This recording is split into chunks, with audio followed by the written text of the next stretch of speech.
Hello नमस्कार, एक बार आप सभी का फिर से स्वागत है इस यूट्यूब चैनल पर। यहाँ हम लोग मैथ के क्वेश्चंस को डिस्कस करते हैं और इन क्वेश्चंस को सॉल्व कराने का मेरा एक ही मकसद है कि आप एग्जाम में मिनिमम टाइम में क्वेश्चंस को सॉल्व कर पाएं। क्योंकि कई बार एग्जाम में टाइम कम पड़ जाता है और हमें क्वेश्चंस करने के लिए टाइम नहीं मिल पाता है और फिर हम अपना एग्जाम बिगाड़ लेते हैं और हमारा सिलेक्शन नहीं होता। तो सिलेक्शन के रोड को, सिलेक्शन की जो राह है उसको कैसे आसान बनाना है, इस सीरीज का मेन पर्पस यही है। आई होप आप लोग इससे बहुत कुछ सीख रहे होंगे, कम टाइम में आप क्वेश्चन सॉल्व कर पा रहे होंगे और नए नए ट्रिक्स, नए नए शॉर्टकट्स एग्जाम में कैसे सॉल्व करना है ये आपको समझ में आ रहा होगा। तो बिना टाइम वेस्ट किए शुरू करते हैं। पहला क्वेश्चन है आपके सामने, निम्न में से जुड़वा अभाज्य संख्याएं ज्ञात कीजिए। जुड़वा अभाज्य संख्याएं मतलब ट्विन प्राइम नंबर्स। तो आपको पता होगा या नहीं भी पता होगा तो मैं बता देता हूं। जुड़वा अभाज्य संख्याएं वो अभाज्य संख्याएं होती हैं जिनके बीच का डिफरेंस 2 होता है। पहले तो नंबर प्राइम होना चाहिए, अभाज्य होना चाहिए और उसके बीच का डिफरेंस 2 होना चाहिए। तो सिर्फ एक ऑप्शन है जहां पर डिफरेंस 2 दिया गया है, तो यही आपका आंसर हो जाएगा, ऑप्शन नंबर डी, 71, 73। अगला क्वेश्चन है, दो सह अभाज्य संख्याओं का महत्तम समापवर्तक क्या है। एचसीएफ पूछा है आपसे। उसके पहले आपको पता होना चाहिए कि दो सह अभाज्य संख्याएं यानी कि को प्राइम नंबर्स क्या होते हैं। देखिए, को प्राइम नंबर्स वो प्राइम नंबर्स होते हैं, कोई दो ऐसे प्राइम नंबर्स जिनके बीच का फैक्टर या गुणनखंड एक के अलावा कोई और ना हो। जैसे 8 और 15 ले लेता हूं मैं। अब देखिए, 8 और 15 में कुछ कॉमन है, किसी नंबर से आप इसको डिवाइड कर सकते हैं एक के अलावा? नहीं। तो ये दोनों नंबर आपस में को प्राइम हो जाएंगे। 7, 8, इन दोनों में से कुछ डिविजिबल है? कोई ऐसा नंबर जो इन दोनों नंबर्स को काट दे, एक के अलावा और कोई नहीं है, तो ये भी आपस में को प्राइम हो जाएंगे। तो को प्राइम आप लोग समझ गए होंगे कि कोई भी दो नंबर्स जिनके बीच का फैक्टर यानी कि गुणनखंड सिर्फ एक हो और उसके अलावा कोई भी उसका गुणनखंड ना हो, तो वो दो नंबर्स प्राइम नंबर्स, को प्राइम नंबर्स होते हैं। तो option number D. Cos square theta plus 1 cosec square theta plus 17 equal to x. तो आपसे एक्स स्क्वायर की वैल्यू पूछी है। एक्स स्क्वायर की वैल्यू यहां पर कैसे निकलेगी?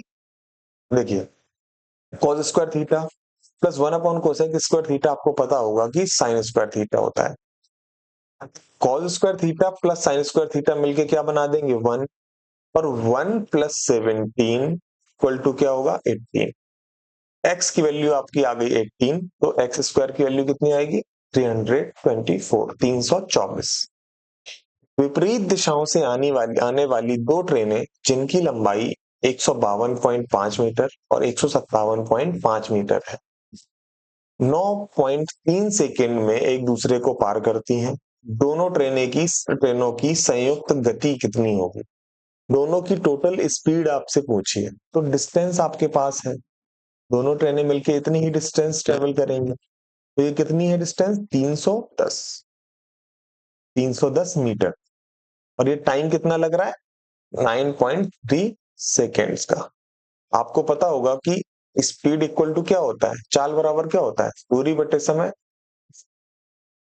तो ये डिस्टेंस हो गई आपकी और ये टाइम हो गया।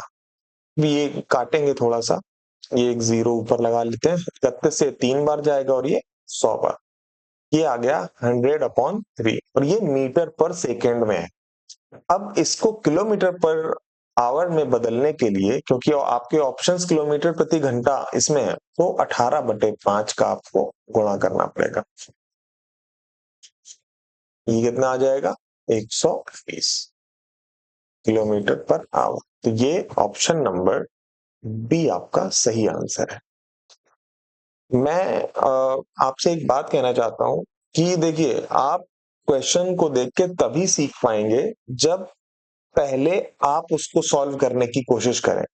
अगर मैंने आपको बता दिया, आपने उसका आंसर देख लिया, नोट कर लिया, तो इससे आप कुछ खास सीखते नहीं है। अगर एग्जाम में अच्छा करना है तो क्वेश्चंस को आपको खुद से सॉल्व करना पड़ेगा। तो मेक श्योर आप क्वेश्चंस को खुद से एक बार जरूर सॉल्व करें। अगला क्वेश्चन है आपके सामने, ट्राई करिए आप लोग। तो इस टाइप के क्वेश्चंस में आपको सबसे पहले क्या सॉल्व करना होता है, जो बार लगा होता है। तो सबसे पहले इसे सॉल्व करेंगे, 12। अब इस ब्रैकेट के अंदर की जितनी भी चीजें हम सॉल्व कर लेते हैं। 9 6 15, 15 में से 12 जाएगा, 3 आएगा। यहाँ का मान कितना आ गया, 3। 15 12 27, 27 में से 3 जाएगा, 24। तो इतने की वैल्यू आ गई आपकी 24। 1/3 है बाहर, तो 3 से 24 को डिवाइड मारेंगे तो ये कितना आ जाएगा, 8। और 56 ये है, डिवाइड बाई 8, ये कितना आ जाएगा, 7। 7 आपका सही आंसर। रोहन और रोहित मिलकर 10 दिनों में एक निश्चित काम कर सकते हैं, जबकि रोहन अकेले उस काम को 15 दिनों में कर सकता है, तो रोहित कितने दिनों में करेगा। देखिए, दोनों मिलकर 10 दिन में करते हैं और रोहन अकेले 15 दिन में करता है। काम मान लेते हैं 30, दोनों की मिल के एफिशिएंसी आ जाएगी 3, और यहाँ पर रोहन की अकेले एफिशिएंसी आ जाएगी 2। क्षमता, अब यहां से अगर रोहित की क्षमता निकालनी हो तो कितनी आ जाएगी, दोनों लोगों की 3 है, रोहन की 2 है, तो रोहित की आ जाएगी 1।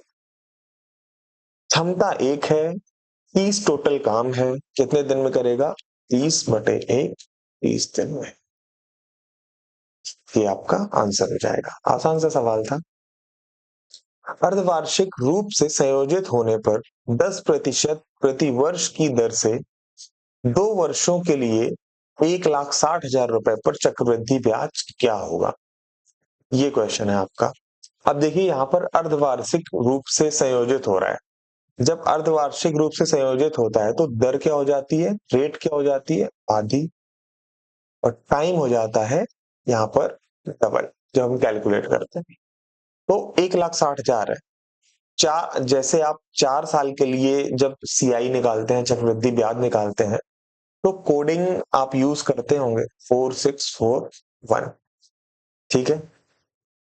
तो इसमें पहले क्या होता है, 1,60,000 का 5% निकालेंगे, कितना आएगा, 16 पंचे 80, और ये इतना लगभग 1,60,000 का 5% ये आ गया आपका 8,000, ठीक है।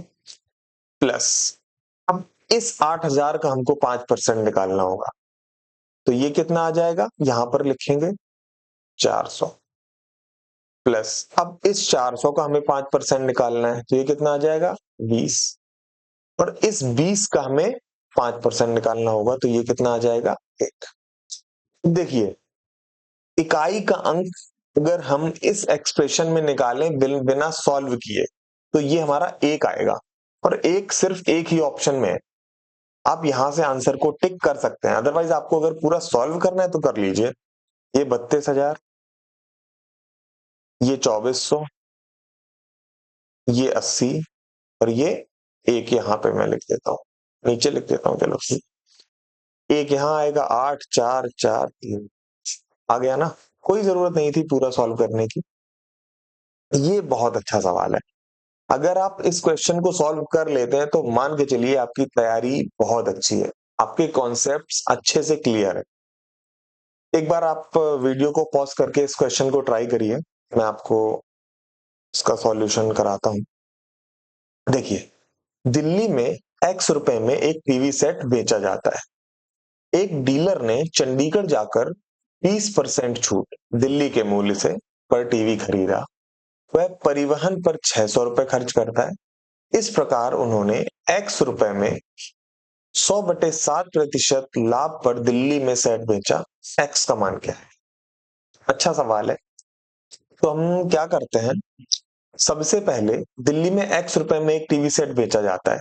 हम मान लेते हैं कि दिल्ली में कुछ रुपए में बेचा जाता होगा। अब देखिए, यहाँ पर 100/7 है। 100/7 का मतलब है कि हमें लास्ट में जाके 1/7 करना पड़ेगा। तो हम कोई ऐसा नंबर मान लेते हैं जो 1/7 जिसका आसानी से हो जाए। तो हम 70 मान लेते हैं।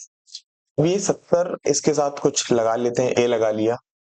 अब ये 70 ए क्या है कि मतलब हमने क्या माना है, ये दिल्ली में इसका प्राइस माना है, एक्स की वैल्यू हमने 70A मानी है।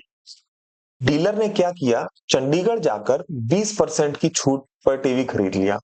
इसी के 20% पर लिखा हुआ है यहाँ पर दिल्ली के मूल्य से छूट पर, तो ये 20% की छूट पर मतलब 80% पर, तो ये कितना होगा, 56 है।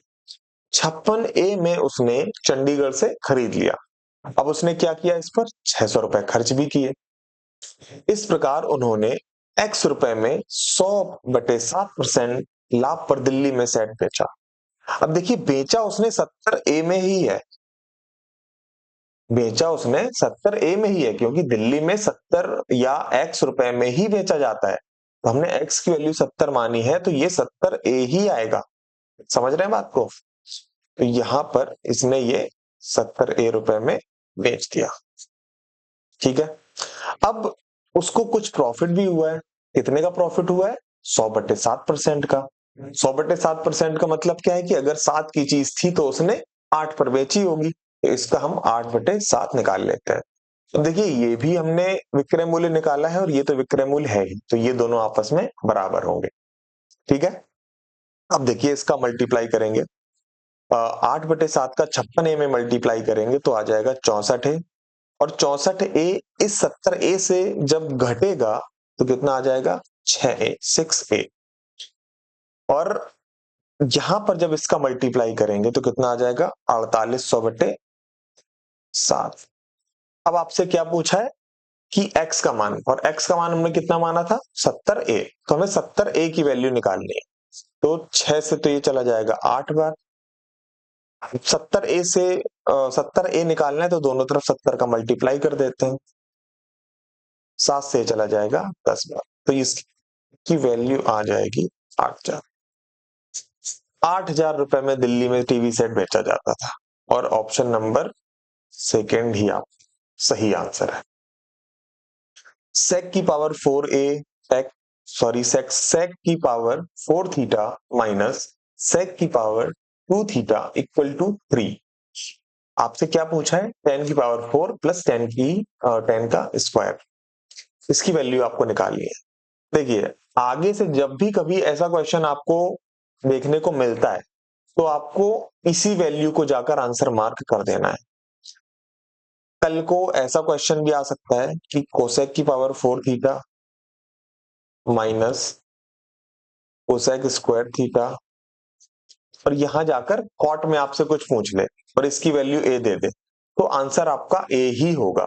मैं इस पर एक नया वीडियो लाऊंगा जिसमें इस टाइप के क्वेश्चंस होंगे आपके, तो सारे क्वेश्चंस को एक ही वीडियो में करा दूंगा, जिससे कि आपको आसानी रहे कुछ ढूंढने में, एग्जाम में टिक करने में। अब इसको एक बार मैं सॉल्व करके भी दिखा देता हूँ। तो इस क्वेश्चन में हम लोग सेक स्क्वायर पहले तो कॉमन लेंगे, अंदर क्या आ जाएगा, सेक स्क्वायर -1, और आपको पता है कि ये टेन स्क्वायर होता है। ठीक है, और सेक स्क्वायर को क्या लिखते हैं, 1 प्लस टेन स्क्वायर। तो इस टेन स्क्वायर को मल्टीप्लाई करेंगे अंदर तो क्या आ जाएगा, टेन स्क्वायर प्लस 10 की पावर 4। अब बराबर में 3 चल ही रहा था तो देखिए आपका 3 ही आ गया। 5 दोस्तों के बीच एक केक को साझा किया गया। 4 दोस्त क्रमशः केक का 1/8, 1/6, 5/12 और 1/12 हिस्सा लेते हैं। पांचवें दोस्त को केक का कितना हिस्सा मिलता है, तो उसके लिए हमें पहले तो कुछ केक माननी पड़ेगी कि कितनी केक है, तो नीचे जितना है उसका एलसीएम हम लोग मान लेते हैं। इसका एलसीएम आ जाएगा 24, तो ए को कितना मिलेगा, 8 से डिवाइड करेंगे 24 को 3, और 3 का 1 में मल्टीप्लाई करेंगे 3 ही आ जाएगा। 6 से ये 24 4 बार, तो ये 4 आ जाएगा, 2 5 10 2। ठीक है, अब क्या पूछा है, पांचवें दोस्त को कितना हिस्सा मिलता है। देखिए 3 4 7 10 17 और 2 19, 19 हिस्से तो चले गए टोटल 24 में से, बचा कितना, 5 बचा, कितने में से, 24 में से, तो पांचवें को 5/24 ही मिलेगा जो बचा हुआ है। ए बी और सी एक टंकी से जुड़े 3 पाइप हैं। ए और बी मिलकर 6 घंटे में भरते हैं, बी और सी मिलकर कितने में? 10 घंटे में भरते हैं। और ए और सी 7.5 घंटे में भरते हैं। तो ए से कितने घंटे में भरेगा ये आपसे पूछा है। तो सबसे पहले तो टोटल टंकी की कैपेसिटी मानते हैं। तो कितना मान लेंगे? इसका एलसीएम मान लेंगे। एलसीएम देखिए थोड़ा बहुत ऐसा आपको मानना पड़ेगा, क्योंकि बाद में आपको आधा करना पड़ेगा। क्योंकि देखिए आप ए को देख रहे हैं, यहाँ पर ये ए 2 बार है, बी 2 बार है, सी 2 बार है, तो कितना मानते हैं? 7.5। ये तो चलो ए प्लस सी का है, तो हम लोग 15 तो नहीं मान सकते, 150 मान लेते हैं। ठीक है, 150 मान लिया। 6 के हिसाब से इसकी इफिशियंसी आ जाएगी 25, 10 के हिसाब से इसकी इफिशियंसी आ जाएगी 15, 7.5 के हिसाब से इसकी इफिशियंसी आ जाएगी 20। टोटल इफिशियंसी कितनी आ गई? 25, 15, 40, 40, 20, 60। अब देखिए 60 ये इफिशियंसी जो आई है, उसमें ए बी सी तीनों 2-2 बार काउंट हुए हैं। अगर हमें ए प्लस बी प्लस सी तीनों की इफिशियंसी चाहिए, तो इसका हमें आधा करना पड़ेगा, तो वो आ जाएगा 30। तो ए की इफिशियंसी हमें निकालनी पड़ेगी, क्योंकि हमसे पूछा गया है कि ए अकेले की टंकी को कितने घंटे में भरेगा। तो ए किस में नहीं है? इस सेकेंड वाले में ए नहीं है। तो 30 तीनों की इफिशियंसी है, बी प्लस सी की 15 है, तो ए अकेले की कितनी आ जाएगी? 15। 30 से 15 घटाएंगे तो 15 आ जाएगा। ए कितने घंटे में भरेगा? देखिए टोटल टंकी की कैपेसिटी है 150, और ए एक बार में 15 यूनिट कुछ भरता है, तो टोटल उसे टाइम लग जाएगा 10 घंटे का। तो ये आपका आंसर हो जाएगा। Sine A plus sine B upon cos A minus cos B plus cos A plus cos B upon sine A minus sine B, इसकी वैल्यू आपसे पूछिए। देखिए क्या करना है, सीधे से हम इस क्वेश्चन को सॉल्व करते हैं। जो भी कोई फॉर्मूला नहीं लगाना है फिलहाल, तो कोई वैल्यू नहीं रखनी है, डायरेक्ट सॉल्व करेंगे, क्वेश्चन आसान लगेगा। साइन ए का यहां पर मल्टीप्लाई करेंगे तो साइन स्क्वायर ए आएगा, प्लस साइन ए साइन बी आएगा। साइन बी का अगर यहां मल्टीप्लाई करेंगे तो माइनस का साइन ए और साइन बी आएगा, माइनस साइन स्क्वायर बी आएगा। इसी तरीके से जब कॉस में मल्टीप्लाई करेंगे तो ये देखिए दो चीजें कट गई, इसी प्रकार से कॉस में भी कटेंगी। कॉस में बचेगा क्या? प्लस कॉस स्क्वायर ए बचेगा, और कॉस बी का जब इस कॉस बी से मल्टीप्लाई होगा तो माइनस कॉस स्क्वायर बी बचेगा, बाकी चीजें कट जाएंगी इसी तरीके से। अब देखिए sine square A plus cos square A, आपको पता होगा कि इसकी वैल्यू 1 होती है। Sine square B minus cos square B, अब यहां से अगर माइनस कॉमन लेंगे, अंदर बचेगा sine square B plus cos square B, इसकी वैल्यू भी 1 होती है। माइनस में ये 1 आ जाएगा, और ये 1 और 1 कट के 0 बना देंगे। नीचे क्या आता है हमें उससे कोई मतलब नहीं है, ऊपर 0 आ गया तो फिर आंसर भी 0 ही आएगा। समझ रहे हैं बात को? बहुत आसान सा क्वेश्चन था। ए क्यूब ए माइनस बी का क्यूब प्लस बी माइनस सी का क्यूब प्लस सी माइनस ए का क्यूब अपॉन में 3 ए माइनस बी बी माइनस सी सी माइनस ए, इस तरीके से। एक फॉर्मूला है अलजेब्रा में, आपने पढ़ा भी होगा। अगर a plus B plus C बराबर 0 है, तो A cube plus B cube plus C cube, इसकी वैल्यू 3abc होती है। या ऐसे भी कह सकते हैं A cube plus B cube plus C cube minus 3abc। इस पर बहुत क्वेश्चंस बनते हैं। अब देखिए यहाँ पर a plus B plus C बराबर 0 दिया तो नहीं है, लेकिन हमें यहां से समझना है a minus B plus B minus C plus C minus A, इसको हम a मान लेते हैं, इसको हम b मान लेते हैं, इसको हम c मान लेते हैं। तो देखिए इनको जब ऐड करेंगे, a प्लस बी प्लस सी निकालेंगे अपने फॉर्मूले के अकॉर्डिंग, तो इस b से ये b कट जाएगा, इस a से ये a कट जाएगा, इस c से ये c कट जाएगा। तो a प्लस बी प्लस सी क्या आ गया आपका? 0। तो इसकी वैल्यू कितनी हो जाएगी? ऊपर वाला जो आपका a माइनस बी का क्यूब प्लस बी माइनस सी का क्यूब प्लस सी माइनस ए का क्यूब लिखा हुआ है, तो इसकी वैल्यू क्या हो जाएगी? 3। जो भी ए की जगह है total A minus B, bracket में बी माइनस सी और ब्रैकेट में सी माइनस ए। अब ये ऊपर और नीचे की चीजें सारी सेम हो गई तो आपस में सब कट के एक बना देंगी, तो एक आपका आंसर हो जाएगा।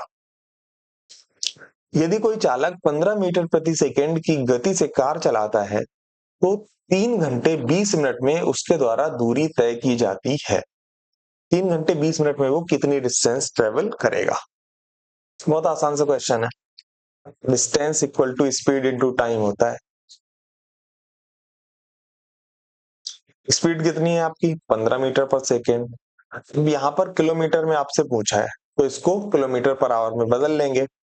क्या हो जाएगा? 18/5 इंटू 3 घंटे 20 मिनट। 3 घंटे तो है प्लस 20 मिनट को घंटे में बदलने के लिए 60 से डिवाइड करना पड़ेगा। 1/3, तो ये कितना आ जाएगा? 4/3।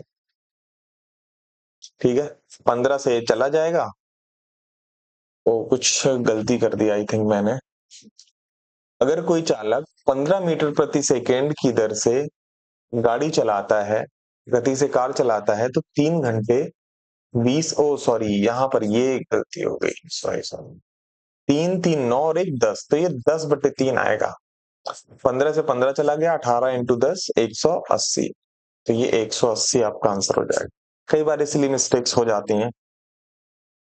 अगला क्वेश्चन है, बहुत आसान सा क्वेश्चन है ये, आप एक बार खुद से ट्राई करिए, बिना पेन उठाए आप इसका आंसर निकाल सकते हैं। एक व्यक्ति 25,000 रुपए के शुरुआती निवेश के साथ एक चाय की दुकान खोलता है। वह अपना 30% दुकान की सजावट में और 20% अन्य आवश्यक चीजों को लाने में खर्च करता है। टोटल कितना उसने खर्च कर दिया? 30 और 20, 50%। अब उसके पास बचा कितना है? 50%। और यही आपसे पूछा कि कितना पैसा बचा है। 50% मतलब आधा पैसा बचा है। 25,000 का आधा 12.5। यदि संख्या x4461 11 से विभाज्य है तो x की वैल्यू आपसे पूछिए। तो 11 की डिविजिबिलिटी के लिए आपको पता होगा कि ये जो सम और विषम मतलब जो डिजिट्स प्लेस होते हैं उनका एडिशन करके अगर मतलब जो सम, जैसे यहाँ पर मैं बताता हूँ, मैं कह नहीं पा रहा हूँ क्या कहना है। जैसे एक नंबर है,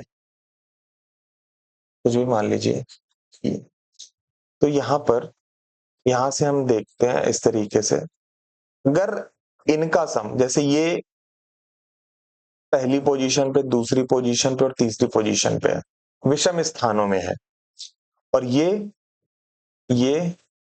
और ये, इसका सम और इसका सम, इन दोनों का डिफरेंस निकालेंगे और अगर ये 11 से डिविजिबल है तो फिर नंबर भी आपको 11 से डिविजिबल हो जाएगा। तो ऐसे ही देखते हैं, यहाँ पे ऊपर यहाँ पे देखिए 6 4 10, और यहाँ पर 1 4 5, 1 + 4 + x।